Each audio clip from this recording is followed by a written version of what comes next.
আসসালামু আলাইকুম রহমতুল্লাহ। আমরা ঠিক 11টায় আলোচনা শুরু করতে চেয়েছিলাম, তো ইনশাআল্লাহ যারা জয়েন করেছেন তাদের সবাইকে ধন্যবাদ জানাচ্ছি। হয়তো আরও কিছু ভাই ইনশাআল্লাহ জয়েন করবেন। তো শুরুতেই আমি খুব সংক্ষেপে দু একটা ভূমিকা হিসেবে দু একটা কথা বলে নিই। এক নম্বর হলো যে আমার সাথে যারা আগে থেকে যুক্ত আছেন বা আমাকে আগে থেকে যারা চিনেন তারা অনেকেই জানেন যে আমি বিগত 3 বছর বা কাছাকাছি সময় ধরে খারিজিয়াতের উপরে কিছু আলোচনা, কিছু লেখালেখি এবং কিছু মুহাদারা অনলাইনে করার সুযোগ হয়েছে আলহামদুলিল্লাহ। তো এটার কারণে অনেকেই হয়তো ধারণা করে নিয়েছেন বা করেছেন যে আমি হয়তো মুসলমানদের অনেকে আমাকে বলেন এরকম জিহাদ বিরোধী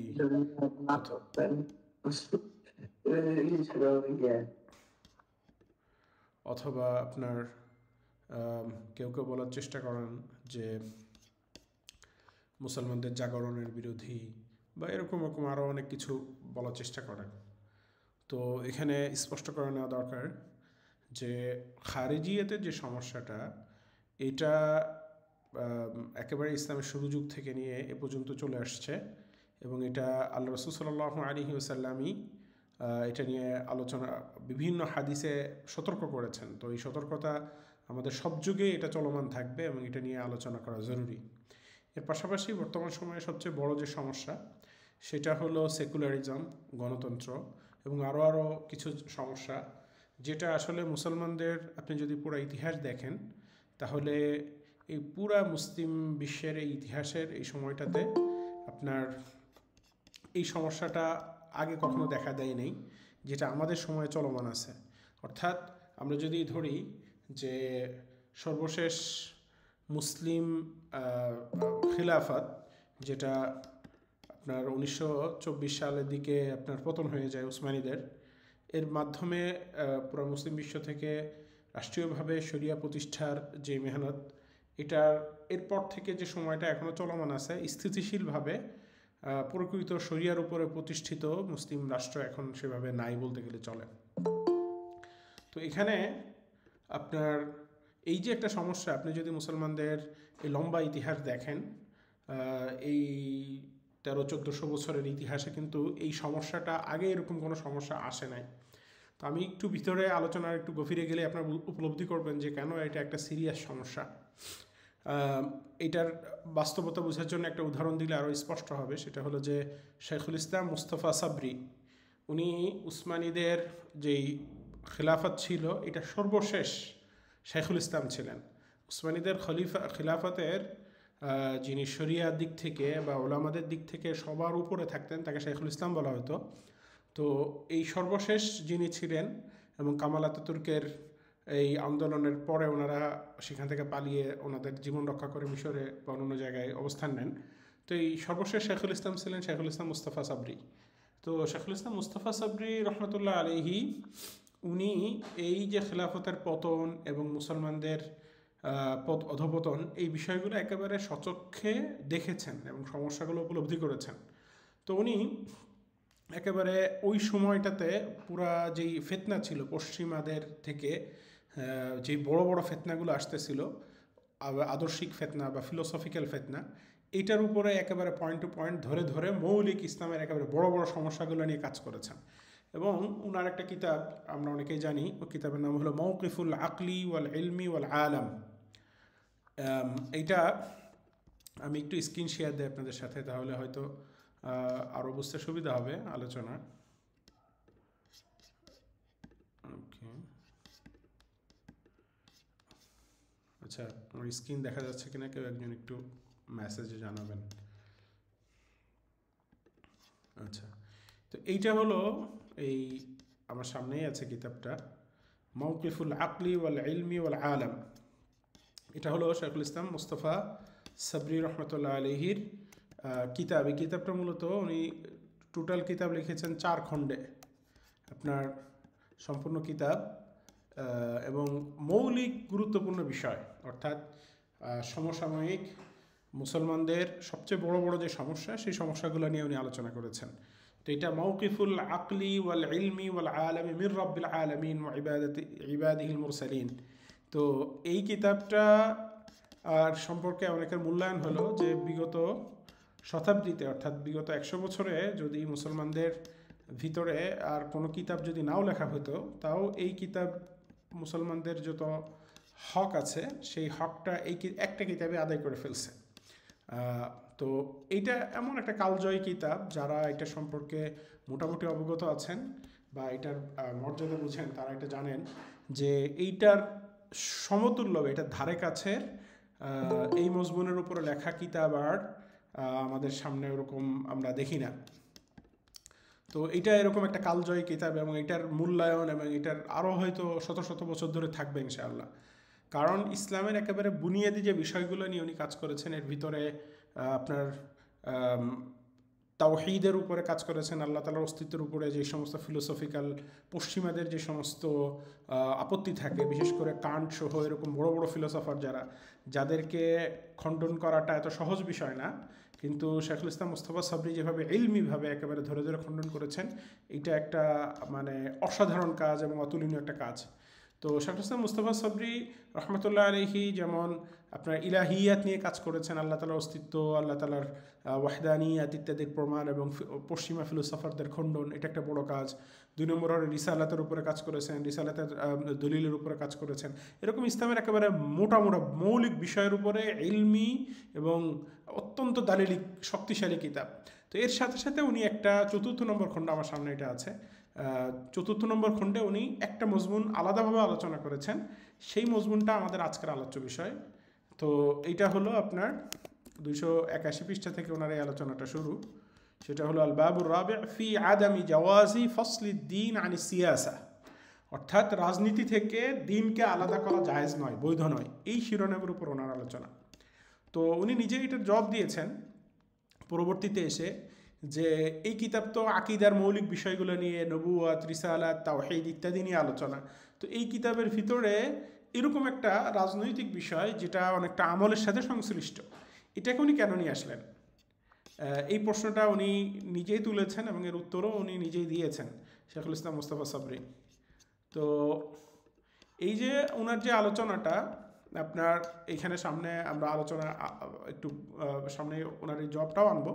তো উনি এখানে যেটা দেখিয়েছেন সেটা হলো যে এই বিষয়টাকে আমরা এখন যেরকম মনে করতেছি, এটা অনেক সময় দেখা যাচ্ছে যে উম্মতের উপরে একজন শরঈ শাসক হাকিম নিয়োগ করা এটা ওয়াজিব, এটা একটা ফিকহি মাসলা। কিন্তু এটা ফিকহি মাসলা কখন ছিল? যখন খিলাফতের পতন হয় নাই ততক্ষণ পর্যন্ত ফিকহি মাসলা ছিল। কিন্তু যখন খেলাফতের পতন হয়ে গেছে এবং বর্তমান যেভাবে মুসলিম রাষ্ট্রগুলো বা মুসলমান যেই অধীনস্থ যে অঞ্চলগুলো আছে মুসলমানদের অধীনের, সেই অঞ্চলগুলো যেভাবে চলতেছে, এটা এখন আর ফিকহি মাসলার স্তরে নেই, বরং এটা একটা গুরুত্বপূর্ণ আকীদার মাসলায় পরিণত হয়েছে এবং মুসলমানদের উত্থান পতন এবং মুসলমানদের বড় বড় বিষয়ের সাথে সংশ্লিষ্ট বিষয়ে পরিণত হয়েছে। এই জন্য এই বিষয়টাতে উনি গুরুত্ব দেওয়ার জন্য এটাকে একেবারে মৌলিক আকীদার আলোচনার ভিতরে এটা এনেছেন। তো এখানে একটা বিষয় আমি শুরুতে আলোচনা যাওয়ার আগে পবিত্র কোরআনে একটা আয়াত দিয়ে আলোচনাটা শুরু করতে চাই। সেটা হলো যে আল্লাহ সুবহানাহু ওয়া তাআলা পবিত্র কোরআনে বলেছেন, যে আমার সামনে এখন তাফসিরে তাবারি আছে, যে ইত্তাখাযু আহবারহুম ওয়া রুহবানাহুম আরবাবাম মিন দুনিল্লাহ ওয়াল মাসীহ ইবনে মারইয়াম ওয়া মা উমিরু ইল্লা লিয়াবুদু ইলাহান ওয়াহিদা লা ইলাহা ইল্লা হু সুবহানাহু আম্মা ইউশরিকুন। তো এটা ইহুদি খ্রিস্টানদের সম্পর্কে, যে তারা তাদের আহবার এবং রুহবান যারা আছে, পাদ্রী এবং যারা তাদের অনুসরণীয় যে সমস্ত ধর্মীয় গুরু আছে, তাদেরকে তারা রব হিসেবে গ্রহণ করে নিয়েছে আল্লাহকে ছেড়ে, এবং মাসীহ ইবনে মারিয়ামকে গ্রহণ করেছে। তো এই যে ইত্তাখাযু আহবারহুম ওয়া রুহবানাহুম আরবাবাম মিন দুনিল্লাহ, এই আয়াতের ভিতরেই মূলত আমরা আজকে যে আলোচনাটা করব, এই আলোচনার একেবারে মৌলিক যে উসুল, সেই উসুলটা এখানে আল্লাহ রাসূল সাল্লাল্লাহু আলাইহি ওয়াসাল্লাম নিজেই বলে গেছেন। তো এখানে আদি ইবনে হাতিম রাদিয়াল্লাহু তাআলা আনহু থেকে বেশ কয়েকটা রিওয়ায়াত আছে।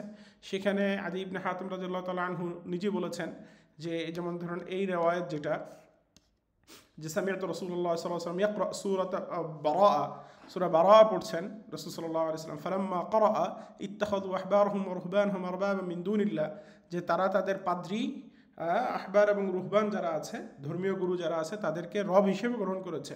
কুলতু ইয়া রাসূলুল্লাহ, আদি ইবনে হাতিম রাদিয়াল্লাহু তাআলা আনহু তিনি বলেন যে ইয়া রাসূলুল্লাহ, ইম্মা আন্নাহুম লাম ইয়াকুনু ইউসাল্লুনা লাহুম, তারা তো, আমরা তো যে এখানে আছে যে ইন্না লাসনা না'বুদুহুম, যে হে আল্লাহ রসুল আমরা তো তাদের ইবাদত করি না।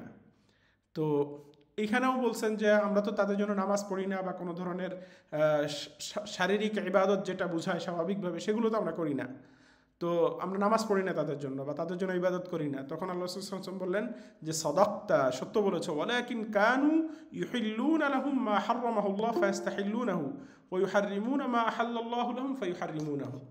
তো তাদের ইবাদত যেটা এখানে এবং তাদের কুফরির বিষয় যেটা এখানে আল্লাহ তাআলা বলেছেন সেটা হলো যে এই পাদ্রীরা তাহলিল করত, পাদ্রীরা যেটা হালাল সেটাকে হারাম বলতো, যেটা হারাম সেটাকে হালাল বলতো, আর মানুষ সেটাকে কবুল করে নিত, গ্রহণ করে নিত। তো এইটা হলো তাদের ইবাদত এবং এইটা হলো তাদের কুফরি, যেটা আল্লাহ রাসূল স্পষ্ট করেছেন।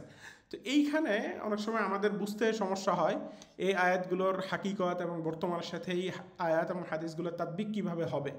তো এখানে দুইটা জিনিস খুবই গুরুত্বপূর্ণ, যেটা শাইখুল ইসলাম মুস্তাফা সাবরী রাহিমাহুল্লাহর পুরো আলোচনা, আপনার 281 পৃষ্ঠা থেকে শুরু করে একেবারে কিতাবের শেষ পর্যন্ত, পরে কিছু তাতিম্য আছে, এক পর্যন্ত মৌলিক আলোচনাটা এটার উপরেই। তো আমি খুলাসা কালাম হিসেবে দুইটা উসুলের কথা এখানে আমি বলবো, যে আমাদের সামনে এই দুইটা উসুল না থাকার কারণে এবং এই উসুল সম্পর্কে ধারণা না থাকার কারণে অনেক ধরনের সংশয় হয়। একটা হলো তাহকিম, পবিত্র কোরআনের বিভিন্ন জায়গায় আপনি পাবেন। একটা হলো, এক নম্বর উসুল হলো তাহকিম, আর একটা হলো তাশরিয়া। দুইটা জিনিস, দুইটা আলাদা আলাদা জিনিস। আপনারা যারা এখানে উপস্থিত আছেন আশা করি ইনশাআল্লাহ এটা মনে রাখার চেষ্টা করবেন। সেটা হলো যে এক নম্বর হলো তাহকিম, মানে শাসন করা, বিচার করা, হ্যাঁ, হুকুম করা, হুকুম বাস্তবায়ন করা বা শাসন প্রতিষ্ঠা করা। একটা হলো তাহকিম, আর একটা হলো আপনার তাশরিয়া বা কি করা, আইন প্রণয়ন করা বা লেজিসলেশন করা বা আপনার বিধান প্রণয়ন করা। তো এই দুইটা জিনিস, এই দুইটা জিনিসের হাকিকত যদি আমরা বুঝি এবং এই দুইটা জিনিসের পার্থক্য যদি আমরা বুঝি, তাহলে এই বিষয়টা আমাদের আরও স্পষ্ট হবে যে আল্লাহ রাসূল সাল্লাল্লাহু আলাইহি ওয়াসাল্লাম কী বোঝাতে চেয়েছেন, বর্তমান সময়ে মুসলমানদের সবচেয়ে বড় সমস্যাটা কী। তো হুকুম যেটা, হুকুম এটা হলো একটা আমল। পবিত্র কোরআনে দেখেন হুকুমের ব্যাপারে, অর্থাৎ শাসন করা, জনগণের উপরে বিভিন্ন ধরনের হুকুমকে আরোপ করা, সেগুলোই করা, এগুলো হলো ব্যক্তির আমল। তো হুকুমের ব্যাপারে পবিত্র কোরআনে 3টা কথা বলা হয়েছে, যে ওমাল্লাম ইয়াহকুম বিমা আনজালাল্লাহ ফাউলাইকা হুমুল কাফিরুন, যারা আল্লাহর নাজিলকৃত বিধান দিয়ে বিচার করে না তারা কাফের। এটা হুকুমের কথা, এটা হলো একটা আমল। এরপর আল্লাহ তাআলা বলেছেন ওমাল্লাম ইয়াহকুম বিমা আনজালাল্লাহু ফাউলাইকা হুমুল যালিমুন, ওমাল্লাম ইয়াহকুম বিমা আনজালাল্লাহু ফাউলাইকা হুমুল ফাসিকুন, তাদেরকে জালেম, ফাসিক এবং কাফের 3টা বলা হয়েছে। তো ব্যক্তি, এই যে হুকুম, এটা ব্যক্তির ইতিকাদ অনুযায়ী কি হইতে পারে, কখনো জুলুম হইতে পারে, কখনো ফিস্ক হইতে পারে, কখনো কুফর হইতে পারে, যেহেতু এটা একটা আমল। কিন্তু এইখানে যেটা আল্লাহ রাসূল সাল্লাল্লাহু আলাইহি ওয়াসাল্লাম বলতেছেন ইত্তাখাযু আহবারহুম ওয়া রুহবানহুম আরবাবা মিন দুনিল্লাহ, এবং এই আয়াতের অধীনে যে আলোচনা, এইটা আপনার হুকুম সংক্রান্ত না। এটা কি সংক্রান্ত? এইটা তাশরিয় সংক্রান্ত। তাশরিয় মানে হলো বিধান দেওয়া, বিধান প্রণয়ন করা এবং সেই বিধানকে গ্রহণ করা। তো এই দুইটা জিনিস যখন আমি পার্থক্য ভালো করে বুঝবো, তখন আমাদের বর্তমান সমসাময়িক সমস্যা এবং এই আয়াত হাদিস সব কিছুর ভিতরে আমার কাছে স্পষ্ট হবে। প্রথম বোঝা লাগবে যে হুকুম যেটা, অর্থাৎ আপনার শরীয়তের পক্ষ থেকে একটা বিধান আছে আপনার সামনে, হ্যাঁ, ওই বিধান মানার ক্ষেত্রে বা বাস্তবায়নের ক্ষেত্রে আপনার ভিতরে কমতি হইতে পারে। যেমন ধরেন আপনার উপরে শরীয়তের বিধান আছে যে আপনার উপর নামাজ ফরজ, কিন্তু আপনি নামাজ ছেড়ে দিছেন, বা কোনো একটা বিধান আছে যে শরীয়তে হারাম আল্লাহ তাআলা করেছেন, আপনি কবিরা গুনাহ করেছেন। তো এটা হলো বিধান আছে, সেই বিধানের বাস্তবায়নে আপনার ভিতরে কি হয়েছে, ব্যক্তিগতভাবে কমতি হইতে পারে, সেই বাস্তবায়নটা রাষ্ট্রীয়ভাবে কমতি হইতে পারে, সেই বাস্তবায়নটা সামাজিকভাবে অনেক ধরনের অপরাধ হইতে পারে, কমতি হইতে পারে। সেটা হলো আপনার কিসের ক্ষেত্রে, এটা হলো হুকুমের ক্ষেত্রে, হুকুম বাস্তবায়নের ক্ষেত্রে।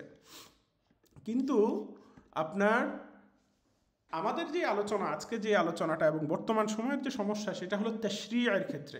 তাশরিয় মানে বিধান প্রণয়ন করা। এখন এই যে বিধান তাশরিয়ার যে কথাটা আমরা বলতেছি, আমরা সবাই মোটামুটি এটা জানি যে শারে একমাত্র আল্লাহ তাআলা, আর রাসূল সাল্লাল্লাহু আলাইহি ওয়াসাল্লাম আল্লাহ তাআলার পক্ষ থেকে ওয়াহির মাধ্যমে, হ্যাঁ, আল্লাহ তাআলার পক্ষ থেকে ওয়াহির মাধ্যমে শারে, অর্থাৎ স্বয়ংসম্পূর্ণভাবে শারে না। তাশরিয়া যেটা, অর্থাৎ বিধান প্রণয়ন করা, বিধান দেওয়ার ক্ষমতা, বিধান দেওয়ার মালিক, হ্যাঁ, এই জিনিসটা একচ্ছত্রভাবে এটা আল্লাহ তাআলার হক। এইটার ভিতরে এটা একদম উসুলি কথা এবং এটা বোঝা দরকার যে তাশরিয়া যেটা, তাশরিয়ার ক্ষেত্রে মুতলাকান তাশরিয়া, স্বয়ংসম্পূর্ণভাবে বিধান দেওয়ার হক এটা একমাত্র আল্লাহ তাআলার। এটা কোনো আপনার কোনো বান্দার এই হক নাই। হ্যাঁ, তবে তাশরিয়ার ক্ষেত্রে কি হইতে পারে, আল্লাহ তাআলা নবী রাসূল এবং পরবর্তীতে আপনার কি ফুকাহা আইম্মে মুজতাহিদিন, ওনারা আল্লাহ তাআলার বিধান বয়ান করেন।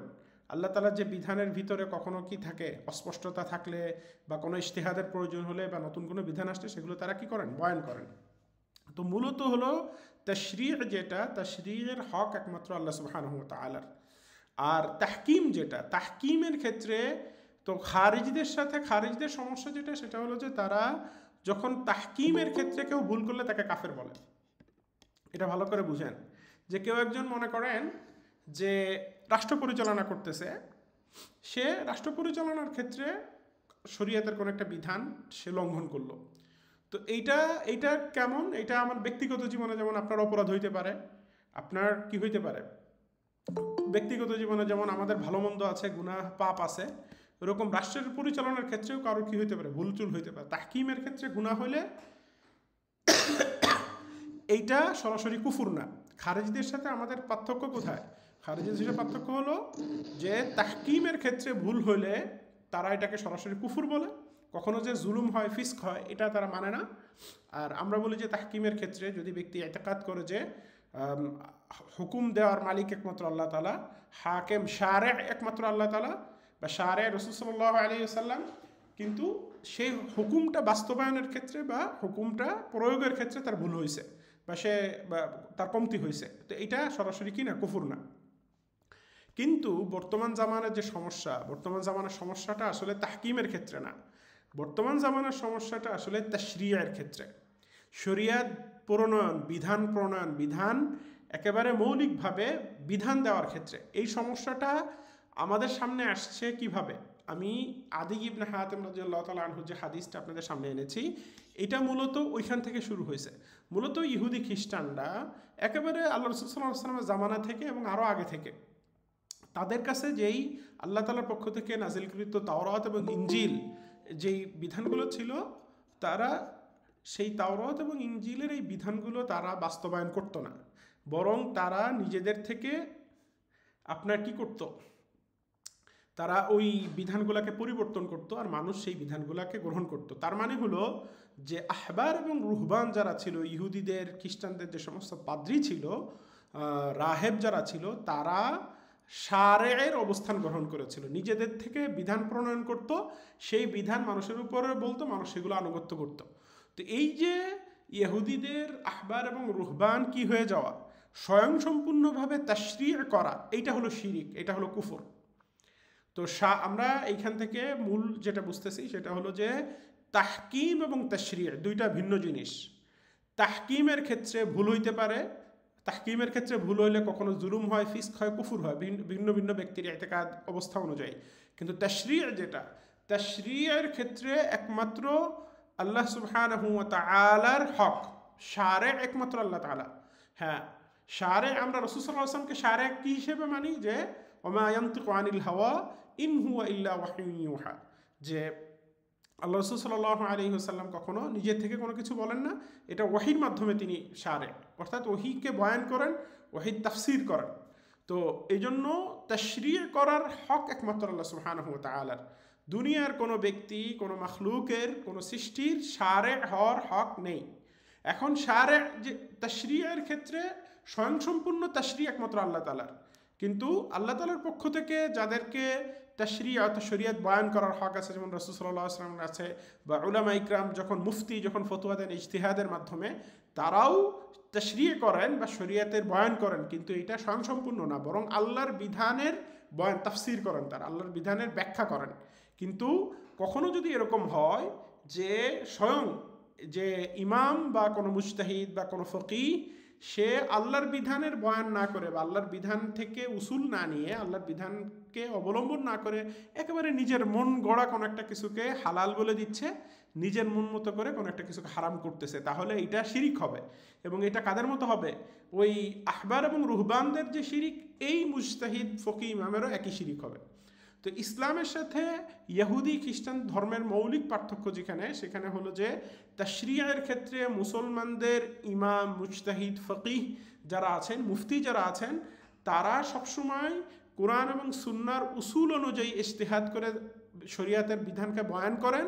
আর ইহুদি খ্রিস্টানদের পাদ্রীরা তারা নিজেদের মন গড়া আল্লাহর বিধানকে ইত্যাদিকে তারা নিজেদের মতো করে বিকৃত করে তাশরিয় করে।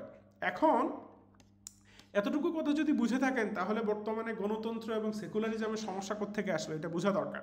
এটা সমস্যা শুরু হয়েছে ওই যে ইহুদি খ্রিস্টানদের পাদ্রীদের থেকে, যে তারা শুরুতেই মুসলমানদের সাথে, মুসলমানদের ইমামরা একদম শুরু থেকেই সমস্ত বিধিবিধানের আসল বানাইছে কোরআন এবং সুন্নাহকে। ইজমা কিয়াস এগুলো হলো কোরআন এবং সুন্নাহর উপরে ভিত্তি করে হয়। তো কিন্তু ইহুদি খ্রিস্টানদের পাদ্রীরা শুরু থেকেই নিজেদের মন মতো করে বিভিন্ন ধরনের তাশরিয় করে থাকে, নিজেদের মতো করে হালাল করে, নিজেদের মতো করে হারাম করে। তো এই যে নিজেদের মতো করে হালাল করা, হারাম করা, এটার অধিকার কারণেই ইভেন আল্লাহ সুবহানাহু ওয়া তাআলা পবিত্র কোরআনে আল্লাহ রাসূল সাল্লাল্লাহু আলাইহি ওয়াসাল্লামকে বলেছেন, ইয়া আইয়ুহান নবী লিমা তুহাররিমু মা আহাল্লাল্লাহু লাক, যে আল্লাহ তাআলা আপনার জন্য যেটাকে হালাল করেছেন সেটা তাহরিম করা, এটা আল্লাহ তাআলার অনুমতি ব্যতীত আপনি কিভাবে করতে পারেন? এটা কেউ কারোর সক্ষমতা নেই। তাহলিল তাহরিম এটা আল্লাহ তাআলার একমাত্র হক।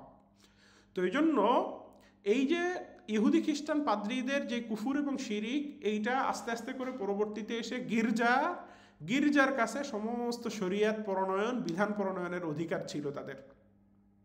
তো এইটা যখন আস্তে আস্তে করে বাড়তে থাকে, তখন গিয়ে ইউরোপ এবং অন্যান্য পশ্চিমা দেশগুলোতে একটা সময় পর্যন্ত কি ছিল, গির্জার অধীনে সমস্ত দিন চলতো।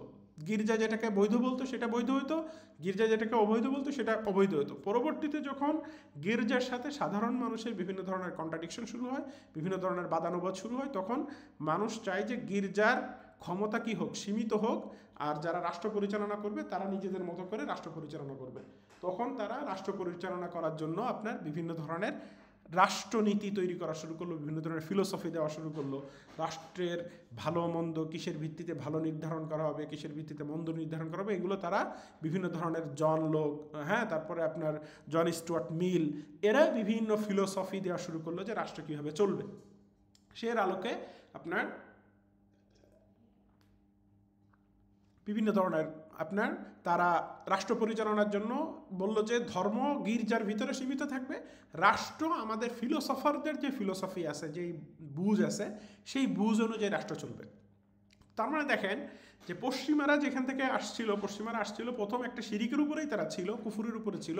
সেটা হলো তাদের পাদ্রীরা তাদের কি করতো, তাশরী করতো, তাদের বিধিবিধান প্রণয়ন করে দিত। তারা পাদ্রীরা যেটাকে হালাল বলতো তারা সেটাকে হালাল মনে করতো, পাদ্রীরা যেটাকে হারাম মনে করতো তারা সেটাকে হারাম মনে করতো। এরপরে যখন গির্জা, পাদ্রীদের এই ক্ষমতা যখন সংকুচিত হলো, তখন এটা কাদের হাতে গেল? তাহলিল তাহরিম এবং তাশরীয়ের এই অধিকার কাদের হাতে গেল? ফিলোসফারদের বা যারা রাষ্ট্রনীতি বা যারা রাষ্ট্রবিজ্ঞানী আছে তাদের কাছে চলে গেল। তো এই যে ফিলোসফার এবং পলিটিশিয়ান, রাজনীতিকদের হাতে এবং ইসের হাতে চলে গেল। তো ওই কুফুর থেকে, আগে যে গির্জার কুফুর ছিল সেখান থেকে তারা, বা শিরিক ছিল সেখান থেকে সরে তারা পলিটিশিয়ানদের শিরিকের কাছে গেছে, এবং কাদের কাছে গেছে? আপনার ফিলোসফারদের শিরিকদের কাছে গেছে। তো এই যে জিনিসটা যখন মুসলমান রাষ্ট্রগুলো যখন দুর্বল হওয়া শুরু হয়েছে, পশ্চিমারা সেম মডেল মুসলিম দেশগুলোর উপরে চাপাইছে। তো তুরস্কের পতন থেকে এটা শুরু আপনি ধরতে পারেন, যে অন্যান্য সব মুসলিম রাষ্ট্রগুলোতে এই মডেলের উপরে তারা আগাইছে। তো এখন এই যে মডেলটা, অর্থাৎ তাশরীটা বিধান প্রণয়ন, এই বিধান প্রণয়নের ব্যাপারে এত সিরিয়াসলি কেন আমরা কথা বলতেছি, এটা আমাদের আগে বোঝা দরকার যে এটা আসলে সমস্যাটা কি। সমস্যাটা হলো যে কোনো একটা কিছু শরিয়া হওয়া, মানে কারোর জন্য আনুগত্যের কারণ হওয়া কোনো একটা বিধান, এইটা আসলে কোনো সৃষ্টির পক্ষে, কোনো মানুষ বলেন বা কোনো জিন বলেন, কোনো সৃষ্টির পক্ষে আসলে শরিয়া যেটা মানুষ একচ্ছত্রভাবে মানবে এরকম কোনো বিধান দেওয়া সম্ভব না। কেন সম্ভব না? কারণ হলো যে, এক তো হলো যে মানুষ হলো জলুম জাহুল, মানে মানুষ নিজেই কি, যখন সে বিধিবিধান বা কোনো কিছু আইন প্রণয়ন বা সে নিজেই জালেম ব্যক্তিগতভাবে, মানুষ অজ্ঞ, মানুষ এইটা আসলে ফার্দার মানুষ ফিউচার জানে না, ভবিষ্যৎ জানে না, বর্তমান জানে না, মানুষের এলেম খুবই সীমিত। আর 2 নম্বর হলো যে মানুষ বিভিন্ন ধরনের যে মানবিক সীমাবদ্ধতা আছে সেগুলোর ঊর্ধ্বে কখনো উঠতে পারে না। এই জন্য মানুষ যত আপনার বিধানই যত সুন্দরই করার চেষ্টা করুক না কেন, এইটা আসলে কখনোই এটা শরিয়া বা মানুষের একচ্ছত্র আনুগত্যের জিনিস হইতে পারে না। তো এই জন্য মৌলিকভাবে এর মূল কারণ হলো যে মানুষের পক্ষে তাহসিন তাকবিহ, হ্যাঁ, একেবারে কোনটা মানুষের জন্য কল্যাণ কোনটা মানুষের জন্য অকল্যাণ এইটা নির্ধারণের আসলে আল্লাহ তাআলার পক্ষ থেকে ওহী ছাড়া এটা নির্ধারণের কোনো মাধ্যম নাই। এই জন্য আপনারা দেখবেন পশ্চিমা যত ফিলোসফার আছে তাদের ভিতরে এটা নিয়ে হাজারো ডিবেট, এবং এই ডিবেটের কোনো শেষ নাই যে কিসের ভিত্তিতে কোনো কাজকে ভালো বলা হবে, কোনো কাজকে মন্দ বলা হবে। এটার আসলে কোনো ভিত্তি নাই পশ্চিমাদের কাছে। আপনি চাইলে পুরো একটা খারাপ জিনিসকে আপনি ভালোভাবে উপস্থাপন করতে পারবেন, আবার আপনি চাইলে পুরো একটা ভালো জিনিসকে খারাপভাবে উপস্থাপন করতে পারবেন। যেমন উদাহরণ দেন, আমাদের দেশে বলে না যে অমুক মেয়ে অনেক সাহসী মেয়ে, ইংরেজিতে এটাকে বলে বোল্ড মুভ, হ্যাঁ, মানে অনেক সে সাহসের পরিচয় দিয়েছে। এখন সাহসিকতা মানে কি, আমরা মনে করি যুদ্ধের সাহসিকতা না। এখানে সাহসিকতা মানে মেয়েদের সাহসিকতা মানে হলো মেয়েদের কি হওয়া, বেশি আপনার বেপর্দা হওয়া, বেশি উলঙ্গ হওয়া, এইটাকে তারা বোল্ড হিসেবে দেখাচ্ছে, সাহসী মেয়ে হিসেবে উপস্থাপন করতেছে। তো একটা জিনিস যেটা খারাপ সেটাকে তারা উপস্থাপন করতেছে কি হিসেবে, আপনার ল্যাঙ্গুয়েজ চেঞ্জ করে এটাকে ভালো হিসেবে উপস্থাপন করতেছে। আবার যেমন ধরুন সমকামিতা একটা খারাপ জিনিস, কিন্তু এটাকে তারা এখন অধিকার বানিয়ে ফেলেছে। তো এই জন্য মানুষের পক্ষে একচ্ছত্রভাবে কোনো মানুষের কোনো ফিলোসফারদের পক্ষে এইটা মানে ফাইনাল জাজমেন্ট দেওয়া পসিবল না যে কোনটা আসলে মানুষের জন্য কল্যাণ কোনটা আসলে অকল্যাণ, এবং কোনটা ভালো এবং কোনটা মন্দ, এটা নির্ধারণের কোনো সুযোগ মানুষের হাতে নাই। এই জন্য মানুষের পক্ষে শারে হওয়া, বিধান প্রণয়ন করা, এটা মানুষের পক্ষে সম্ভব না। এবং এটা যদি বিধান প্রণয়ন করেও মানুষ, এইটা আসলে কখনো কি হবে না, সঠিক বিধান প্রণয়ন হবে না, এবং মানুষের জন্য এটা কখনো শরীয়ত হিসেবে উপযোগী হবে না। তো এই যে জিনিসটা কেউ যদি মনে করে যে সে স্বয়ংসম্পূর্ণভাবে বিধান দেওয়ার ক্ষমতা রাখে বা সে বিধান দিতে পারে বা তার বিধান দিলে এটা মানুষের মানা উচিত, এইটা হলো শিরিক, এটা আল্লাহর সাথে শিরিক, এটা একচ্ছত্রভাবে আল্লাহ তাআলার হক কি করা, তাশরিয় করা। তো বর্তমান জামানায় যেটা চলতেছে, আমাদের দেশের রাষ্ট্র ব্যবস্থা বলেন বা অন্যান্য অধিকাংশ দেশের রাষ্ট্র ব্যবস্থা যেটা চলতেছে, সেটা হলো যে তাশরিয়ের ক্ষেত্রে, বিধান প্রণয়নের ক্ষেত্রে আপনার কি করা হচ্ছে, ওয়াহি বা আল্লাহর পক্ষ থেকে বিধানকে ওভারটেক করে মানুষ নিজস্ব চিন্তা ভাবনা একটা কমিটি করে বা একটা আপনার কি করে পার্লামেন্ট করে, সেখান থেকে তারা নিজেদের মতো করে ভোটাভুটি করে মানুষের জন্য মানুষের আইনকে তারা বানিয়ে দিচ্ছে এবং মানুষের ভবিষ্যৎকে তারা নির্ধারণ করতেছে এবং বিধানগুলো প্রণয়ন তারা করতেছে। তো এই জিনিসটা হলো আপনার একেবারে ইসলামের সাথে সরাসরি সাংঘর্ষিক। এইখানে আপনার কোনো ব্যাখ্যা বিশ্লেষণ তাওবিলের কোনো সুযোগ নাই। কেন সুযোগ নাই? কারণ হলো যে তাশরিয় যেটা, তাশরিয় অবশ্যই আপনার কিসের মাধ্যমে, শারে'র মাধ্যমে, ওহীর মাধ্যমে হওয়া লাগবে এবং ওহীর ভিত্তিতে হওয়া লাগবে তাশরিয়। তাশরিয় যদি ওহী থেকে বিচ্ছিন্ন হয়ে নিজের মতো করে কোনো একটা ভিত্তি, নিজের সমাজ ব্যবস্থা, অন্যান্য আরও যেই মাধ্যমে গ্রহণ করা হোক, এটা ভুল হবে এবং এই তাশরিয়টা কখনোই শরীয়ত হিসেবে গণ্য হবে না এবং এটার অধিকার কারো নাই। এখন এই অনধিকার যে চর্চা হচ্ছে, ফিলোসফাররা করতেছে, পলিটিশিয়ানরা করতেছে, বা যারা রাজনীতিবিদ আছে তারা করতেছে, এইটা তারা আপনার মানুষের উপরে এটা চাপাই দিচ্ছে এবং মানুষ সেটা আনুগত্য করতেছে। এটা হলো ইবাদাতুন নাস বিন নাস, মানে মানুষ মানুষের আনুগত্য করতেছে, মানুষ মানুষের ইবাদত করা শুরু করতেছে এর মাধ্যমে। এই জিনিসটা হলো খুবই ভয়ঙ্কর রকমের একটা অপরাধ। পুরা বর্তমান বিশ্বে আপনার তাশরিয়ের ক্ষেত্রে যে সমস্যাটা চলতেছে, এই সমস্যার কারণে বর্তমান বিশ্বের আপনার এই যে যত ধরনের অরাজকতা চলতেছে বর্তমান বিশ্বে, এই অরাজকতা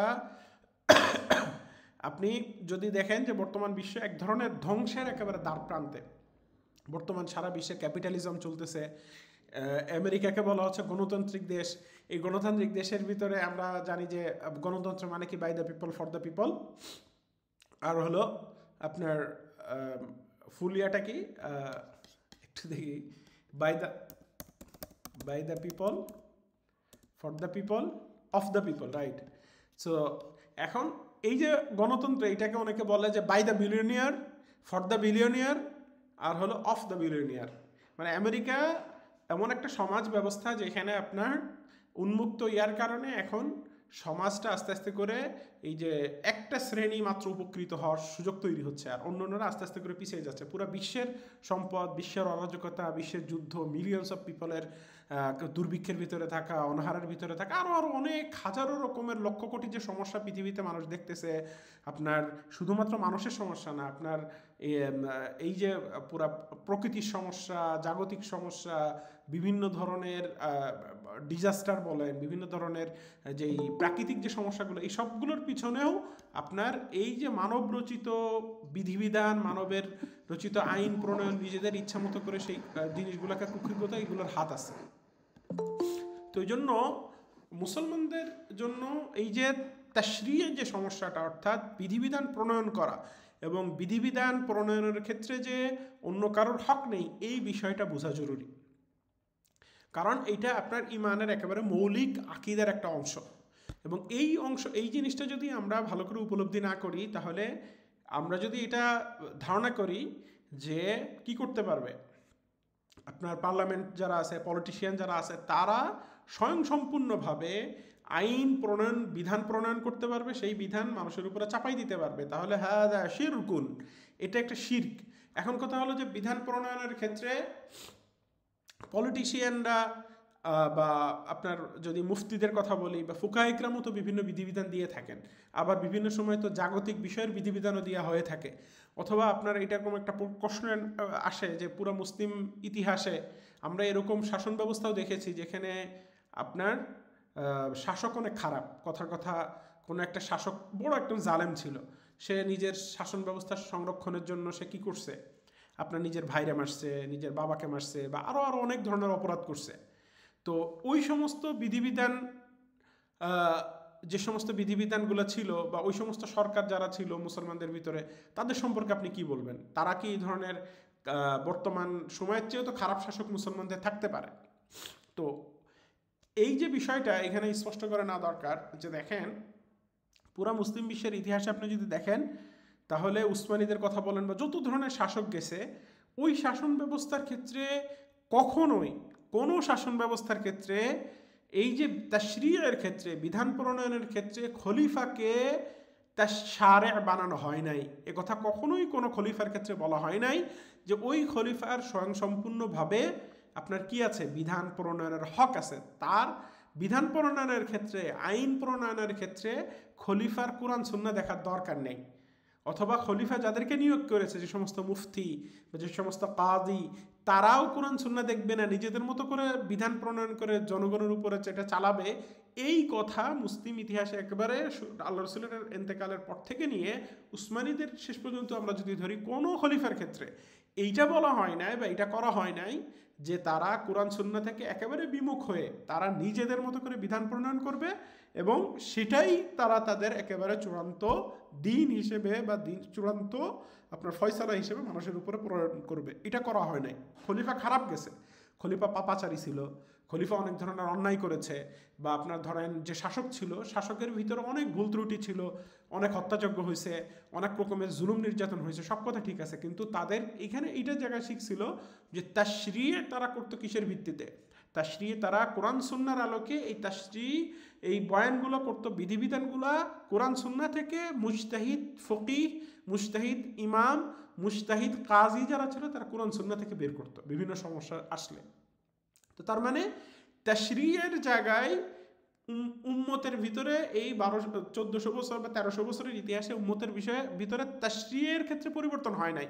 তা আপনি উসমানীদের ক্ষেত্রেও দেখেন, তাদের বিধান হলো যে এইখানে শেখুল ইসলাম মুস্তাফা সাবরিও এখানে নিচে পরবর্তী আলোচনায় আনছে, আমি এটা আর কোন একটা সেশনে আমি ওই আলোচনাগুলো ওনার কিতাব থেকেই দেখাবো আমি, যে উনি বলতেছে যে শেখুল ইসলাম মুস্তাফা সাবরি যে খলিফা তার খলিফা নিজেও শরিয়াতের অধীনস্থ, অর্থাৎ জনগণ খলিফার অধীনস্থ, খলিফা শরিয়াতের অধীনস্থ। এইটা ওনাদের একটা তুর্কি বা ওনাদের ওই জবান যেটা ছিল ওই ভাষার উনি একটা মুহাওয়ারা বা একটা প্রবাদ উনি এনেছেন, এরপর উনি ওটা আরবি করেছেন, সামনে ওই কিতাবের ভিতরে আছে। তো তার মানে আপনি সব জায়গায় এটা, তুর্কিদের অনেক খারাপ শাসক ছিল, আবার আপনার ধরেন আব্বাসীদের ভিতরে খারাপ শাসক ছিল, উমাইয়াদের ভিতরে খারাপ শাসক ছিল, এটা আমরা অস্বীকার করি না। কিন্তু কোনো খারাপ শাসকই তাশরিয়ের ক্ষেত্রে কথা বলে নাই যে আমি স্বয়ংসম্পূর্ণ শাসক, আমার বিধিবিধানই চলবে, এইখানে শরিয়ত দেখার প্রয়োজন নেই, কোরআন সুন্নাহ দেখার প্রয়োজন নেই। বরং সর্বোচ্চ জালেম শাসকও তার তাশরিয়ের ক্ষেত্রে কোনো তার আঙ্গুল ঢুকায় নাই, নিজে তাশরি করতে যায় না। এবং যখনই নিজের কখনো তাশরি করতে গেছে সেটা আপনার কুফুর হিসেবে, ইরতিদাদ হিসেবে এটা পরিগণিত হয়েছে পুরো মুসলিম বিশ্বের ইতিহাসে। তো এই জন্য এই জায়গাটা আপনার পার্থক্য করা জরুরি। মুসলমানদের খলিফাদের যে সমস্যাটা ছিল, তারা তাহকিমের ক্ষেত্রে তারা জালেম কেউ ছিল। আমি এই জন্য বলছি যে শুরু থেকে পার্থক্য করতে হবে। সে বিধান প্রণয়নের ক্ষেত্রে আপনার কি, সে প্রয়োগের ক্ষেত্রে কথা বিচারের ক্ষেত্রে খারাপ বিচার করছে, জুলুম করছে, হত্যা করছে, এইগুলো সে খারাপ কাজ করছে। এগুলো হলো হুকুমের সমস্যা, তাহকিমের সমস্যা। তাহকিমের সমস্যার ক্ষেত্রে কখনো এটা জুলুম হয়, ফিস্ক হয়, কুফুর হয়, বিভিন্ন রকমের হুকুম আছে। কিন্তু তাশরিয়ার ক্ষেত্রে আপনি মুসলিম শাসকরা ঠিক রেখেছে সেটা, এবং তাশরিয়ার ক্ষেত্রে এই হকটা সবসময় শরিয়াতের কাছেই ছিল, যে শরিয়াতই নির্ধারণ করে দেবে যে কোনটা পালনীয় কোনটা বর্জনীয়। ঠিক আছে? এবং এর বাইরে যত হুকুম, কথার কথা দুনিয়াবি কোনো বিষয়, সামরিক কিভাবে চলবে বা অর্থনীতি কিভাবে চলবে বা আরও যে সমস্ত বিষয় কিভাবে চলবে, এই বিধিবিধানগুলো শরিয়াতের উসুলের আলোকে বের করা হয়েছে।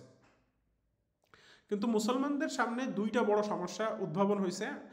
আমি আলোচনা সংক্ষেপ করে দিচ্ছি, আপনাদের কিছু প্রশ্ন উত্তর নিব ইনশাআল্লাহ। একটা বড় সমস্যা হলো যে মুসলমানদের যখন পতনের যুগ আসছে, অর্থাৎ গত 200-300 বছর যদি আপনি ধরেন, তাহলে মুসলমানদের ভিতরে সবচেয়ে বড় যে ফিতনা সেটা হলো যে মুসলমানদের এই 1300 বছরের ইতিহাসে তাশরিয়ের যে হক কোরআন সুন্নাহর কাছে ছিল, সেখান থেকে বিচ্ছিন্ন করার জন্য সর্বপ্রথম একটা ষড়যন্ত্র করা হয়েছে। সেটা হলো যে কোরআন সুন্নাহ থেকে যেই উসুলের আলোকে, যেই ফিকহের আলোকে মাসলা ইজতিহাদ করা হতো, ওইটার বিরুদ্ধে একটা ষড়যন্ত্র শুরু হয়েছে। আপনারা জানেন যে 4 মাযহাব মানা, ইমামদের ফিক ফতোয়া মানা, ইজতিহাদ মানা, কিয়াস মানা, হ্যাঁ, উসুলে ফিক মানা, এইটার বিরুদ্ধে কিন্তু একটা অনেক ধরনের ষড়যন্ত্র আমাদের সমাজে আছে এবং বিরোধিতা আছে। কিন্তু দেখেন, ইসলামের যে তাশরি আছে, এই তাশরি কোরআন সুন্নাহ হলো আসল শরিয়াতের বিধিবিধানের ক্ষেত্রে। আর আপনি যদি উসুলে ফিক পড়েন, সেখানে এই কথাও লেখা আছে যে আল মুফতি কাইমুন মাকাম আশ-শারি', যে মুফতি যখন সে ফতোয়া দিচ্ছে, যখন সে শরিয়াতের কোনো বিধান বয়ান করতেছে, সে কেমন যেন শারের স্থলাভিষিক্ত, হ্যাঁ, কাইমুন বাইনা ইয়াদাইল্লাহ, সে আল্লাহর সামনে উপস্থিত, আল্লাহর বিধান সে বয়ান করতেছে। তো মুফতির যে কাজ, মুজতাহিদ ইমামের যে কাজ, কাজীর যে কাজ, এটা হলো আল্লাহ তাআলা যে বিধান দিয়েছেন, যে হুকুম দিয়েছেন, ওইটার আলোকে ওইখান থেকে মাসলা বের করে মানুষকে সমাধান দেওয়া। তো এইটা যে সমাধানটা দিচ্ছে, এটা শরিয়তেরই অংশ। মুফতির ফতোয়া শরিয়তেরই অংশ, মুজতাহিদের ইজতিহাদ শরিয়তেরই অংশ। এটা ভুল হোক শুদ্ধ হোক এটা পরের বিষয়, কিন্তু শরিয়তকে আসল বানিয়ে মুজতাহিদ ইজতিহাদ করেছে। তো এই জন্য মুসলমানদেরকে মানে এই তাশরিয়ের জায়গায় পথভ্রষ্ট করার জন্য, মুসলমানদেরকে বিতশ্রদ্ধ করার জন্য সর্বপ্রথম যে কাজটা করা হয়েছে মুসলমানদের ভিতরে, সেটা হলো যে শরিয়াতের উসুলে ফিক, যার মাধ্যমে শরিয়াত থেকে মাসলা বের করা হয়, সেটার বিরুদ্ধে একটা বিশাল বিশ্বব্যাপী একটা প্রোপাগান্ডা ছড়ানো হয়েছে। এবং এটা আপনার বিগত 200-300 বছর ধরে 4 ইমামের ফিকহের বিরুদ্ধে, মুজতাহিদদের ইজতিহাদের বিরুদ্ধে, কিয়াসের বিরুদ্ধে যত ধরনের প্রোপাগান্ডা আছে সব ছড়ানো হয়েছে। কিন্তু আপনাকে যদি জিজ্ঞাসা করা হয় যে আপনি আজকে যে নতুন একটা সমস্যা যদি আমার সামনে আসে, তো এটার শরিয়তের বয়ান আপনি কোথায় পাবেন? ওহিতে যদি স্পষ্ট না থাকে, তাহলে এখানে তাশরি কে করবে? এখন আপনি যদি বলেন যে আমি আমার নিজের ইচ্ছা মতো তাশরি করবো, তাহলে তো আপনি কি হলেন? আহবার এবং রুহবানদের মতো হয়ে গেলেন, যাদের শরিয়তের ভিত্তি ছাড়া তারা মাসলা বলে দেয়, মানুষকে হালাল বলে দেয়, হারাম বলে দেয়।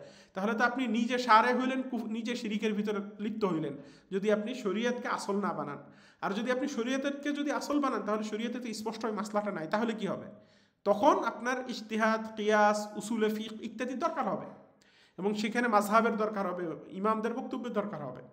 তো মুসলমানদেরকে তাশরিয়ের ক্ষেত্রে মুসলমানদেরকে এই যে সমস্যাটা, মুসলমানদের ভিতরে এই যে বড় ধরনের শিরিক, কুফুর এবং বড় ধরনের অধপতন, এটার সর্বপ্রথম যে কাজটা মুসলিমদের পক্ষ থেকে করা হয়েছে সেটা হলো মুসলমানদের তাশরিয়ের যে আসল কোরআন সুন্নাহর আলোকে ইজতিহাদ ইস্তেমবাদ এই জিনিসের উপরে তার একটা পর্দা পর্দা বসাই দিছে এবং মুসলমানদেরকে বিতুশুদ্ধ করছে। আপনি যদি শরিয়ত তাশরিয়ের ক্ষেত্রে মুসলমানদেরকে যদি কি করে দেন, আপনি মুসলমানদেরকে যদি স্বাধীন করে দেন যে তুমি তোমার, এখন তো কি হয়ে গেছে, এটা ওই ইহুদি খ্রিস্টানদের আহবার এবং রুহবানদের মতো হয়ে গেছে, তার নিজের মন মতো করে কোরআন হাদিস বুঝে এবং সেটাকে সে শরিয়ত বানায় আমল করা শুরু করে দেয়, এক একজন এক এক রকম। তো এইটা ফাওদা, এটা কুফুর, এটা শিরিক। কেন? কারণ হলো যে তাশরী অবশ্যই এটা আল্লাহর পক্ষ থেকে হওয়া লাগবে, এবং যেই মুফতি যেই আলেম এই তাশরীয়ের বয়ান করতেছে তার এই জিম্মাদারি, তার এই খুলুসিয়াত, তার ভিতরে এতটুকু ক্ষুধাভীতি থাকা লাগবে যে সে নিজের নফসানিয়তের জন্য, নিজের চাহিদার জন্য, নিজের অন্য অন্য আগ্রাজের জন্য, দুনিয়াবি কোনো গরজের জন্য আল্লাহ শরীয়ত বয়ান করবে না। তো মূল কথা হলো যে শরীয়ত অবশ্যই আল্লাহর পক্ষ থেকে হওয়া লাগবে, সেটার ভিত্তি কোরআন সুন্নাতে থাকা লাগবে। এজন্য পুরো মুসলিম বিশ্বের ইতিহাসে সর্বদা তাশরীয়ের আসল ছিল কোরআন সুন্নাহ, এবং মুজতাহিদ ইমামরা অলওয়েজ কি কোরআন সুন্নাহকে আসল বানিয়ে তাদের মাস্তা মাসাইল বয়ান করেছেন। এটা হলো একটা সমস্যা। 2 নম্বর সমস্যা হলো মুসলমানদের যে সমস্ত রাষ্ট্রীয়ভাবে যে সমস্ত অঞ্চলে ক্ষমতা চলে গেছে সমস্ত জায়গায় তাশরী এখনো পর্যন্ত চলতেছে কিসের আলোকে? ওই পশ্চিমাদের নীতি, কোথাও ব্রিটিশ আইন বা আরও বিভিন্ন ধরনের আইনের আলোকে। এটাও বড় ধরনের আপনার কি একটা শিরকি ব্যবস্থাপনা চলতেছে, যেটা আপনার আল্লাহ রাসূল সাল্লাল্লাহু আলাইহি ওয়াসাল্লাম বলেছেন যে তারা যেটা হালাল বলে সেটাকে হালাল হিসেবে মানুষ নিচ্ছে।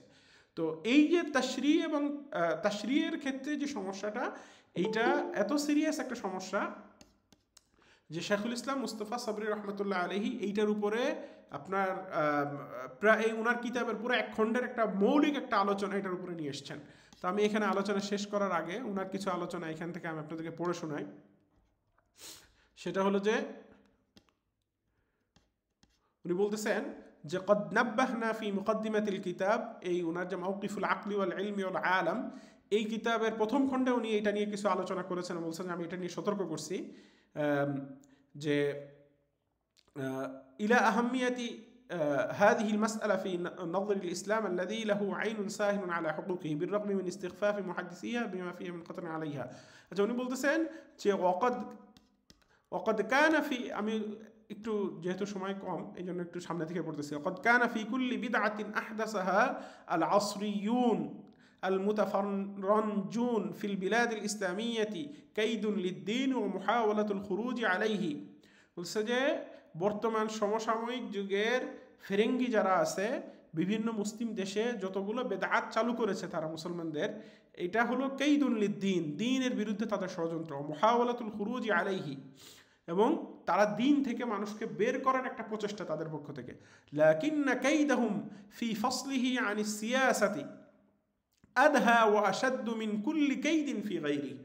যে মুসলমানদের রাষ্ট্র থেকে ধর্মকে আলাদা করে দেওয়া, অর্থাৎ রাষ্ট্র চলবে নিজেদের পলিটিশিয়ানদের মন মতো, অথবা বুদ্ধিজীবীদের মন মতো, অথবা রাষ্ট্র বিজ্ঞানী যারা আছে তাদের মন মতো চলবে, রাষ্ট্রকে ধর্ম থেকে আলাদা করে দেওয়া, ধর্মকে রাষ্ট্র থেকে আলাদা করে দেওয়া, এই যে ষড়যন্ত্র যেটা, লাকিন্না কাইদাহুম ফি ফাসলিহি আনিস সিয়াসা, উনি বলতেছেন এটা আদহা ওয়া আশাদ মিন কুল্লি কাইদিন ফি গায়রি।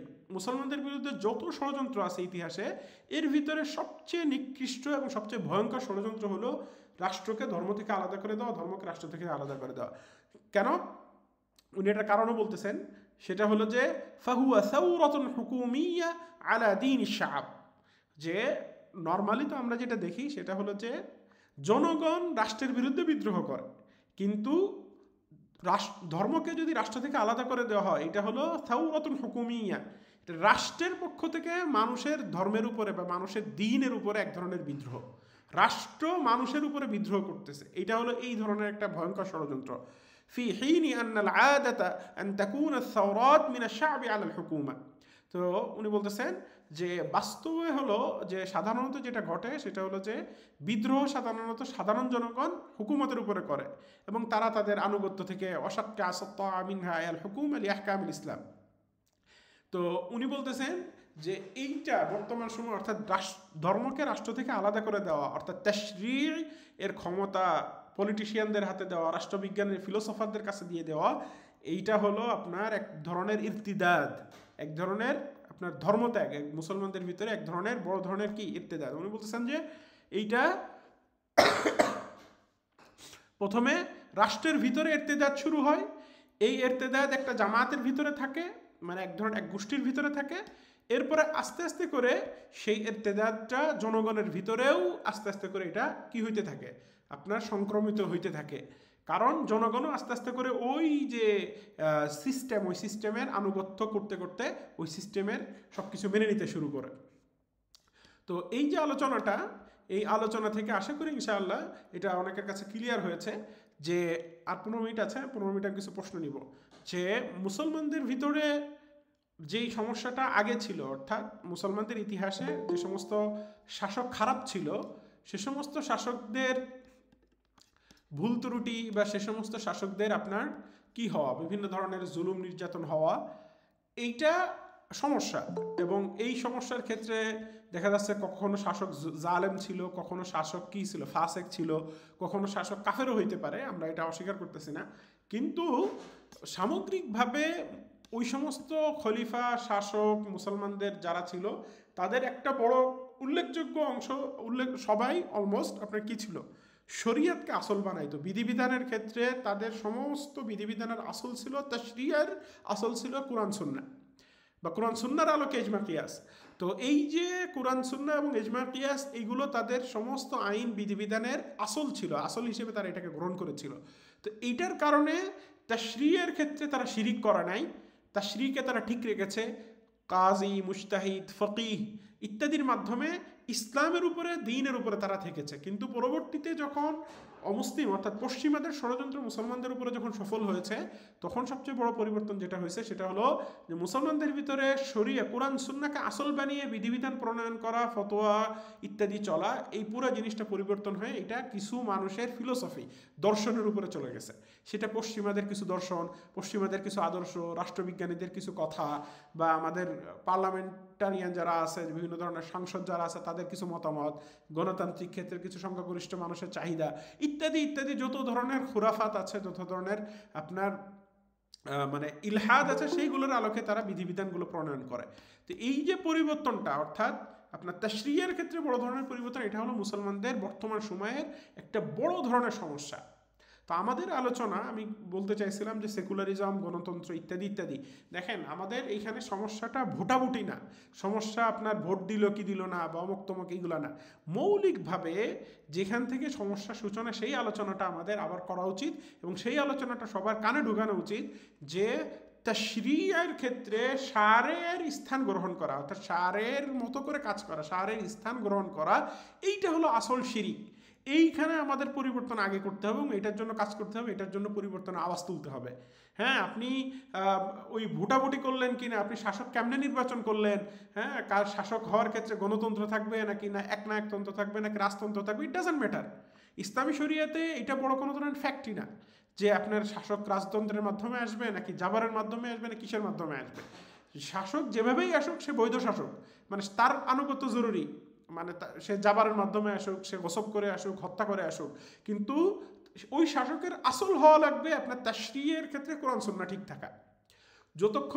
যতক্ষণ শাসক তাশরিয়ের ক্ষেত্রে কোরআন সুন্নাহ ঠিক রাখতেছে এবং কোরআন সুন্নাহর আনুগত্য করতেছে, ততক্ষণ তার ইতাআত আমাদের ওয়াজিব। আর যতক্ষণ সে তাশরিয়ের ক্ষেত্রে অন্য কোনো এই আনুগত্য শরিয়াত থেকে নিজের আনুগত্যকে সে উঠায় নিচ্ছে, তার আনুগত্যও জনগণের থেকে সরে যাবে। এটা হলো শরিয়াতের আসল। কিন্তু আমরা এখন যত আলোচনা, গণতন্ত্র বলেন, সেকুলারিজম বলেন, আরও যত আলোচনা, সুপারফিশিয়াল ব্যবস্থাপনার উপরে সমালোচনা আমাদের। কিন্তু এই সমালোচনা হওয়া দরকার কিসের উপরে? যেই বড় ধরনের পরিবর্তন মুসলিম বিশ্বে হয়েছে সেটার উপরে আলোচনা হওয়া লাগবে। সেটা হলো যে মুসলমানদের তাশরিয়ের আসল হওয়া লাগবে কোরআন সুন্নাহ। কেননা কোরআন সুন্নাহর বাইরে, অর্থাৎ ওয়াহিয়ে ইলাহির বাইরে তাশরিয়ের হক অন্য কাউকেই দেওয়া, সে যত বড় ফিলোসফার হোক, যত বড় গোষ্ঠী হোক, যত বড় রাষ্ট্র হোক, এইটা পুরা মানে মানব জাতির উপরে, উম্মাহের উপরে, সব কিছুর উপরে এটা বড় ধরনের একটা জুলুম। এটা একটা সংক্ষিপ্ত উদাহরণ দিলে আপনার বোঝা যাবে যে আমরা যখন কোনো কিছুকে বৈধ বা শরিয়াতের পক্ষ থেকে, আল্লাহর পক্ষ থেকে হারাম বা আল্লাহর পক্ষ থেকে যখন কোনো কিছুকে হালাল বলি, ওইটার যেই ভয়, অর্থাৎ আল্লাহকে ভয় করার মাধ্যমে আমরা কোনো কিছুকে হালাল বা হারাম চিন্তা করি, ওইটার যে মান কোনো মানুষের পক্ষে যে যত বড় ব্যক্তি হোক, ওইটার যেই পবিত্রতা, ওইটার যেই সম্মান, আল্লাহর বিধান হওয়ার কারণে যেই সম্মান, যেই পবিত্রতা, যেই গুরুত্ব এবং বিধানের যেই হাকিকত, ওইটা কোনো মানুষের পক্ষে কখনো এটা সম্ভব না। মানুষের জন্য আরেকজন মানুষের ফিলোসফি, দর্শন মানা কেন দরকার? আমি কেন জন স্টুয়ার্ট মিলের কোনো একটা ফিলোসফি মানতে যাব? জন স্টুয়ার্ট মিলের ফিলোসফি আমার জন্য কেন দরকার? এটা মানা কেন জরুরি? কোনোভাবেই এই আনুগত্য নিশ্চিত করা সম্ভব না, মানুষের উপরে মানুষের আনুগত্য। এই জন্য আসলে যে প্রচলিত ইহুদি খ্রিস্টান বলেন, অন্যান্য যে পারস্য, রোম বা আরও যে সমস্ত দেশ ছিল বা তাদের যে শাসন ব্যবস্থা, ওইখানে এই জন্য রিবঈ ইবনে আমির রাদিয়াল্লাহু তাআলা আনহু রুস্তুমের ওইখানে গিয়ে যখন ওনাকে জিজ্ঞাসা করেছে তোমরা কি চাও, তখন উনি একটা কথা বলছিলেন যে আমরা কি জন্য আসছি, যে লিনুখরিজাল ইবাদ মিন ইবাদাতিল ইবাদ ইলা ইবাদাতি রাব্বিল ইবাদ, যে মানুষকে আমরা বাঁচাইতে আসছি কিসে থেকে? মানুষ মানুষের ইবাদত করতেছে, কোন দিক থেকে? যে সে যেই বিধান দিচ্ছে, যে এটাকে হালাল করতেছে, সেই হালাল হিসেবে মেনে নিচ্ছে, এটা এই যে ইবাদত, মানুষ মানুষের গোলামি করতেছে, এখান থেকে ইলা ইবাদাতি রব্বিল ইবাদ, রব্বুল ইবাদ যে আছে অর্থাৎ বান্দার সবার রব আল্লাহ তাআলার আনুগত্যের দিকে মানুষকে আনতে চাচ্ছে। ইসলামের এইটাই হলো আসল। তো এই আসলে আমাদের সবার আগে ফিরে যাইতে হবে, যে এবং এইটার দাওয়াত, এইটার আলোচনা, এইটার পর্যালোচনা বাড়াইতে হবে। এবং এই জায়গা তাশরীয়ের ক্ষেত্রে কাউকে শরীক করার কোনো সুযোগ নাই। হ্যাঁ, আমরা এইখানে আলোচনার ভিতরে আপনাদের এটাও স্পষ্ট হয়েছে যে ফকিহ, মুজতাহিদ, উলামা, মুফতি, ওনারা শরিয়াতকে বয়ান করেন, ওনারা শরিয়াতের ব্যাখ্যা বিশ্লেষণ করেন শরিয়াতের আসলের আলোকে। এই জন্য ওইখানেও কোনো ধরনের করা যাবে না, সন্দেহ ঢুকানো যাবে না, মুস্তাহিদ ইমামগণের বিরুদ্ধে দাঁড়ানো যাবে না। কারণ হলো নতুবা আপনি কি করতে পারবেন না, শরিয়াত বয়ান করার আপনার কোনো সুযোগই থাকবে না। তো এই জন্য মুস্তাহিদ ইমামগণের বিরুদ্ধে যাওয়া মুসলমানদের জন্য ভিতরে বড় ধরনের একটা ষড়যন্ত্র, এবং মুসলমানদেরকে তাদের শরিয়াত তাশরীয়ের জায়গা, রাস্তা বন্ধ করার জন্য এটা করা হয়েছে। আবার কুফাররা যেভাবে আমাদেরকে শরিয়াত থেকে সরায় ব্রিটিশ আইন বা আরও যে সমস্ত ফিলোসফিক্যাল আইন বা আছে সেগুলোর ভিতরে ঢুকাইছে, ওইটাও আরও বড় ধরনের ষড়যন্ত্র মুসলমানদের বিরুদ্ধে। এই দুইটা বিষয়ে আমাদের স্পষ্টতা থাকা দরকার যে আসল সমস্যা আমাদের এই জায়গাটা তাশরীয়ের ক্ষেত্রে। হ্যাঁ, তাশরীয়ের পরে এখন আপনার যদি বিধানই যদি কুফুর হয়, তাশরী যদি কুফুর হয়, তো ওইখানে তাহকিম ওইটার উপরে করলে তো আরও কুফুর হবে, এটা স্বাভাবিক। কিন্তু স্বাভাবিকভাবে কোনো মুসলমান শাসকের যদি তাশরী ঠিক থাকে, তার হুকুমের গলতিকে আমরা তাকফির করি না, যেটা খারিজিরা করে থাকে। তো আশা করি ইনশাআল্লাহ দুইটার পার্থক্য, বর্তমান সমস্যা এবং সেকুলারিজম, গণতন্ত্র, আরও যে সমস্ত সিস্টেম আছে, এই সিস্টেমের মৌলিক সমস্যা ক্লিয়ার হয়েছে। আমি আরও কিছু বিষয় সামনে ইনশাআল্লাহ আলোচনা করবো শাইখুল ইসলাম মুস্তাফা সাবরীর কিতাব থেকে। তো আমি আজকে যে কথাগুলো বললাম, এই যে মূলত এখনকার যে সমস্যা সেকুলারিজম বা গণতন্ত্র, এটার আসল সমস্যা যে তাশরীয়ের ক্ষেত্রে, এই পুরো আলোচনার এটা হলো শাইখুল ইসলাম মুস্তাফা সাবরীর আলোচনার খোলাসা বলতে পারেন, বা অনেক কিছু ওনার আলোচনা থেকেই নেওয়া, কিন্তু এটা আমি আমার মতো করে উপস্থাপন করেছি। এখন কারো যদি কোনো প্রশ্ন থাকে খুব সংক্ষেপে ইনশাআল্লাহ বলবেন। আসসালামু আলাইকুম ওস্তাদ জি। ওয়ালাইকুম আসসালাম। জি, মানে আমি আসলে এক ভাই একটা গ্রুপে আপনার এটা লিংক দিয়েছিল, তো ওইখান থেকে ঢুকলাম। আমি মাত্র আপনার সম্পর্কে চিনলাম আর কি, জানলাম। তো আপনি কি এই ক্লাসটা বা এরকম আলোচনাগুলো কোথায়, মানে মানে ক্লাসটা কখন নিবেন, কিভাবে জানতে পারবো আমি? আচ্ছা, এটা আমাদের একটা নিয়মিত কোনো আয়োজন না। আমি এই বিষয়টা নিয়ে একটু আরও কিছুদিন আলোচনা রাখবো ইনশাআল্লাহ। তো আমাদের হাসবি একাডেমি নামে মানে আপনার ইউটিউবে একটা চ্যানেল আলোচনা, আছে, আপনার সেখানে আলোচনাগুলো ভালো লাগছে। তো আপনি যখনই করেন আর কি, মানে এটা জি, কোথায় পাবো এই লিংকটা, মানে যে? আমার ফেসবুক আমার ইজহারুল ইসলাম নামে আমার আইডি আছে, সেখান থেকে আমি ঘোষণা দিয়ে আলোচনাগুলো করি, ইউটিউবে পাবেন ইনশাআল্লাহ এই আলোচনাগুলো। আচ্ছা, অন্য আচ্ছা কারো কোনো আচ্ছা। প্রশ্ন থাকলে একটু বলেন। জি, আর এমনি আমাদের যেহেতু বাংলাদেশী, আমাদের বর্তমানে এই গণতান্ত্রিক যে নিয়মগুলো, আমাদের এখন কি করা উচিত, আসলে আমাদের দায়িত্বটা কি? আমাদের মৌলিক দায়িত্ব হলো সমস্যাটা আগে, সমস্যার মানে গোড়াটা আগে মানুষের কাছে উপস্থাপন করা, আসল সমস্যাটা কোথায়। এই প্রশ্নের উত্তর আমাদের আলেমদের কাছে, অনেকের কাছে স্পষ্ট না, যে আসলে সমস্যাটা কোন জায়গাটায়, হুকুমের সমস্যা, বিচারের সমস্যা, নাকি শাসকের সমস্যা, নাকি এটা তাশরীয়ের সমস্যা। তাশরীয়ের যে সমস্যা এবং আসল বুনিয়াদ যে ভেঙে দেওয়া হয়েছে, এই জিনিসটা অনেকে বুঝে না, কথা বুঝছেন। তো এইটার উপরে ফোকাস করা এবং এই জিনিসটা একেবারে আমাদের প্রত্যেকের প্রশ্ন করা উচিত যে একজন সাধারণ পলিটিশিয়ান, একজন বুদ্ধিজীবী বা একজন রাজনৈতিক ব্যক্তি বা একজন পার্লামেন্টারিয়ান, সে কেন সারে হইতে পারবে না, সে কেন বিধিবিধান প্রণয়ন করতে পারবে না? কারণ কি? এটা তাকে কে এই অধিকার দিল যে মানুষের ভালো মন্দ সে নির্ধারণ করে দিবে? হ্যাঁ, তো এই অধিকার সে কোথায় পাইছে? কথা কথা আজকে আমাদের দেশের অনেক বড় সংস্কারের আয়োজন করেছে, ডক্টর আলী রিয়াজকে নিয়ে আসছে। এখন হু গিভ দ্য রাইট, মানে আলী রিয়াজ কি অধিকার পাইলো যে মুসলমান মানে সারা মানুষের পুরো আমাদের 14-15 কোটি মানুষের আনুগত্য করতে হবে আলী রিয়াজের মতামতের উপরে? আলী রিয়াজ আমার কিসের ভিত্তিতে এই অধিকারটা পাইলো আলী রিয়াজ? এটার প্রশ্ন, এই প্রশ্নটা আমাদের বারবার করতে হবে যে যেই ফিলোসফারের আইন নিয়ে আমাদের বিধানই আমাদের সামনে আসুক, ওই ফিলোসফারকে আমি কেন আনুগত্য করব? তার আনুগত্যের মাবদা কি, তার আনুগত্যের আসল কি, কিসের ভিত্তিতে তার আনুগত্য অন্যের উপরে জরুরি? এটা কি সবচেয়ে ভালো? যদি বলে যে এই বিধানটা সবচেয়ে কার্যকরী বিধান, এটা সবচেয়ে ভালো বিধান, কিসের ভিত্তিতে নির্ধারিত হলো? কল্যাণ অকল্যাণ, ভালো মন্দ, এটা নির্ধারণের ভিত্তিটা কি আসলে? যারা নাস্তিক আছে বা যারা কোনো ধর্মের সাথে কানেক্টেড দেশকে করতে চায় না, তারা কখনোই কল্যাণ অকল্যাণ নির্ধারণের কোনো ভিত্তি দিতে পারবে না। কথা বুঝছেন? আপনি যখনই প্রশ্ন করবেন একজন নাস্তিককে যে একটা কাউকে হত্যা করা যে খারাপ, এটা তুমি কেমনে বুঝছো? তো এই জাতীয় যে মৌলিক প্রশ্নগুলো আছে, আমি সংক্ষেপে বলতেছি, আমাদের মৌলিক প্রশ্নের জায়গায় আমরা অলওয়েজ সুপারফিশিয়াল সমস্যাগুলো নিয়ে কথা বলতেছি। মৌলিক সমস্যা হলো যে তাশরিয় করা দিনের, মানে কারোর আনুগত্যের জন্য কোনো ফিলোসফার, কোনো বুদ্ধিজীবী, কোনো পলিটিশিয়ান, কারোর এই হক নেই যে সে আরেকজনের সারে হয়ে যাবে, আরেকজনের বিধিবিধান প্রণয়নের সে হক রাখবে। আর যখনই তারা নাস্তিকতা বা তারা যখন বলবে যে ধর্মের সাথে রাষ্ট্রের সম্পর্ক নেই, রাষ্ট্র ধর্মের সাথে সম্পর্ক নেই, তখনই তাদেরকে আরও ভালোভাবে ধরতে হবে যে তাহলে তোমার রাষ্ট্রের ভালো মন্দ, রাষ্ট্রের বিধিবিধান, রাষ্ট্রের যে সমস্ত জিনিস মানুষের কল্যাণ অকল্যাণ নির্ধারণের ভিত্তিটা কি? তাইলে এই ভিত্তি আগে বের করা লাগবে। তাদের কারোর পক্ষে কোনো সলিড ভিত্তি দেওয়া সম্ভব না। তো এই ফিলোসফিক্যাল জায়গায় আমাদেরকে বারবার হিট করে করে করে করে সাধারণ মানুষের মাথায় এটা ঢুকাইতে হবে যে এই জায়গাটায় আমাদেরকে সবচেয়ে বেশি ক্ষতি করতেছে তাশরিয়ের ক্ষেত্রে। জি, আসসালামু আলাইকুম। জি, তাহলে ওই মানে কিসের ভিত্তিতে যে সমস্ত দেশ ইসলাম মানে না, তারা কিসের ভিত্তিতে ভালো মন্দ নির্ণয় করে বর্তমানে? এইটা তো আমরা অবভিয়াসলি দেখি যে তাদের বিভিন্ন ফিলোসফার আছে, তারা ওই ফিলোসফারদের এই জন্য বিভিন্ন দেশে দেখবেন রাষ্ট্রনীতি আছে, রাষ্ট্রবিজ্ঞানী আছে, এবং এই পলিটিক্যাল সায়েন্স নামে তারা ব্রাঞ্চ করেছে বিভিন্ন ইউনিভার্সিটিতে।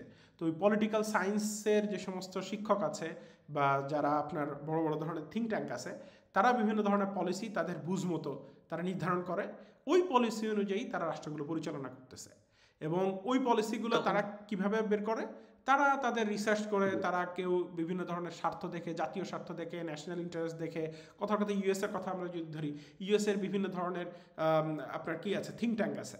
এই থিঙ্ক ট্যাঙ্কগুলো ইউএসের ন্যাশনাল যে ইন্টারেস্ট আছে, ইউএসের ফিউচার প্ল্যান আছে, বিভিন্ন ধরনের, তারা সব কিছু জাগতিক উপায়ে, যেহেতু তারা আপনার সব কিছু নিজেদের স্বার্থ, গোষ্ঠীগত স্বার্থ, যারা পলিটিশিয়ান আছে তাদের স্বার্থ, বিভিন্ন কিছু দেখে তারা এই থিঙ্ক ট্যাঙ্ক যারা আছে তারা বিভিন্ন পলিসি দেয়। সেই পলিসি অনুযায়ী তারা যে তাদের যে সমস্ত মানে পলিটিশিয়ান আছে যারা তাদের প্রতিনিধি, তারা এইগুলোকে আস্তে আস্তে করে আইন পর্যায়ে নিয়ে আসে। তো এই জন্য তারা, আপনি যে দেখেন যে তাদের এইখানে আপনি সমকামিতাকে তারা অধিকার হিসেবে চালিয়ে দিতে পারতেছে। লিংকটা এখন কেটে যাবে, এরপরে কি আর লিংক দেওয়া হবে? না না না, আর কোনো আলোচনা হবে না। কারোর যদি প্রশ্ন থাকে শেষ করেন এখানে।